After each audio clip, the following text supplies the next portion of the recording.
مرد اگر پختہ ہے اس کو پختہ تر کرتا ہے جبر لیکن خام مردوں کے لیے آغوش قبر۔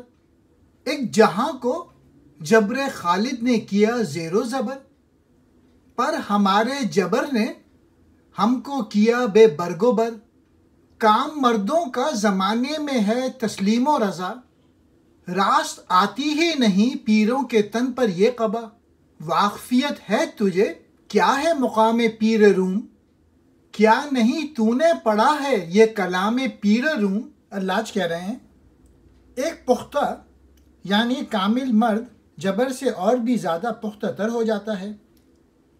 اس کے برعکس ایک مرد خام کے لیے جو قبر کی آغوش موت بنتا ہے۔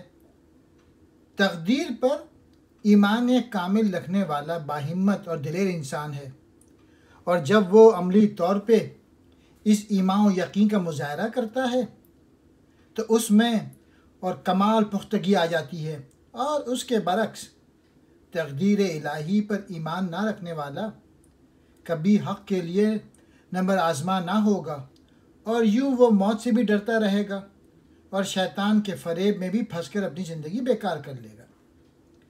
حضرت خالد رضی اللہ تعالیٰ کا جبر ایک دنیا کو تہ بالا کر دیتا ہے، جبکہ ہمارا جبر خود ہماری جڑ پر بنیاد اکھیڑ ڈالتا ہے۔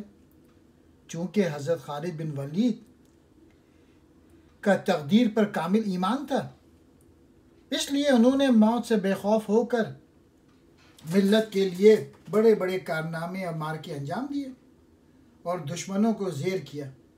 اس کے برعکس ایک عام آدمی موت سے ڈرتا ہے، اور یوں وہ کوئی ایسی مارکہ نہیں مار سکتا۔ اس طرح اس کی زندگی ایک بیمار اور بے مقصد ہو کر رہ جاتی ہے۔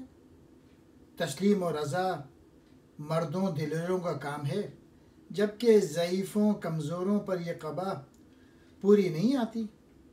صرف صاحب ہمت ہی تسلیم و رضا کے عقیدے کو عملی طور پہ اپناتے ہیں، جبکہ کمزور لوگ اس عقیدے پر ایمان نہ رکھنے کی وجہ سے خوف و ہراس ہی کا شکار رہتے ہیں۔ اے زندہ رود یعنی علامہ اقبال، تو جو پیر روم یعنی مولانا روم کے مقام سے باخبر ہے، کیا تجھے پیر روم کے اس کلام کا علم نہیں؟